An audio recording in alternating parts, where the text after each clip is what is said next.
Planted Tank Nation, what's going on? The 75 is looking great today. I hope everyone's doing good. But we're excited to bring you a contest entry, our second straight, but this time for Paducahfishfan, one of our original people we've ever subscribed to regarding Planted Tank information. So we are very excited. We've been following Paducah ever since we got into the hobby. Probably right after Dustin, as I remember.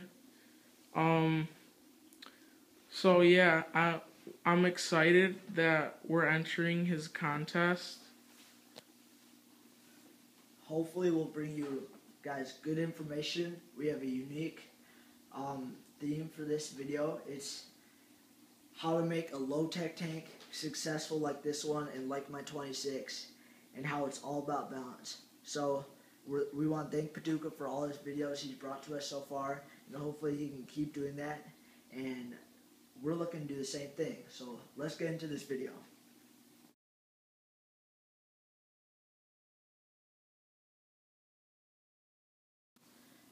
Hey guys, what's going on? We're going to talk about lighting now. Lighting, all aspects of a planted tank are important, but lighting and what I found out about lighting has really helped me achieve the balance that we've really wanted in these planted tanks. But first, think that the watt per gallon rule is dead. It's a rule that I still hear thrown around, but it really does not apply. If you had a 4-foot tall tank that's only 6 inches wide and you had 2 watts per gallon, okay, sure, you had 2 watts per gallon, but you weren't getting any light at that substrate. So that's why I really don't think it applies. But now we're thinking about PAR, photosynthetically active radiation. This is the amount of light plants use, not the amount we see or the amount measured in terms of watts or energy. We see tanks with PAR of 10 to 30 or perhaps 35 be the most successful. Our tanks are around 30, and that's where I really think you can achieve great balance. If you go higher, you have too much algae, you don't have enough ferts or CO2. So keep it around 30. PAR takes into account reflectors, the type of bulb, and just the overall quality of the reflectors. And you can see all kinds of charts online for your specific brand of light. But that's the lighting section.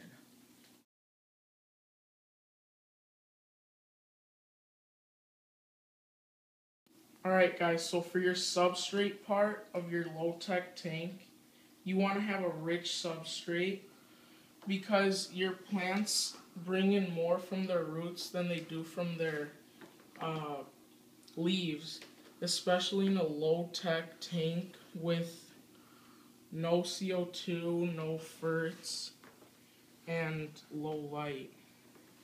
Regardless of what your substrate is, you want it to be rich with nutrients. That's one of the most essential parts of your tank. And the dirt feeds off fish waste that the fish produce. Now, I've seen tanks non-dirted that are doing great with root tabs, eco-complete. There's also some problems with dirt. When you're pulling plants out, if you pull them out too fast, you might get an algae bloom, so just take that in mind. And it's your way to go if you want to stay cleaner with your tank or not.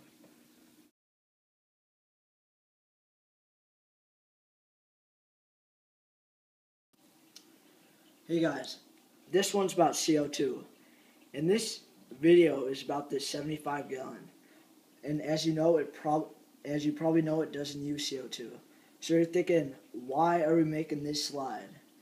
It's because I'm talking about how to increase CO2 naturally, how to do it without injecting it through hundreds of dollars in the CO2 system or making a DIY system every week. You want to plant heavy, guys. You want to have a jungle, especially in the back, because the more background plants you have, the more plants you have closer to the surface of the water, and the more CO2 they have access to because the CO2 in the air is much more abundant than in the water, the H2O. So you want to get that aerial advantage with your background plants, and they give off CO2 in the night to help those lower plants who are not as close to the surface of the water.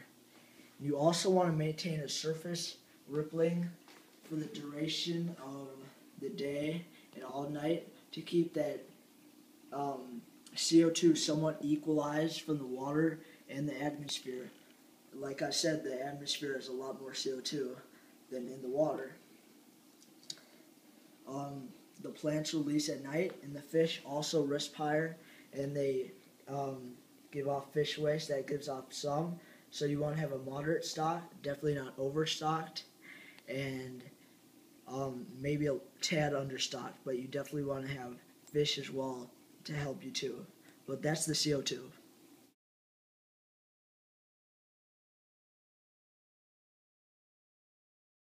Around here, we're about low-tech planted tanks, and that doesn't mean dosing fertilizers every single day at a specific time. It's dosing once or twice a week, if that. You don't need the following macros: potassium, nitrogen, or phosphorus, unless you're seeing deficiencies in your plants. And by deficiencies, I mean plant growth, plant health, and plant color. If your plants should be brighter, or they're just not at the brightness that they should be. Now, the Flourish contains boron, magnesium, iron, zinc, and many more. It's all about the balance. There's low light, low CO2, and you want to have low fertilizers. It's all about the balance.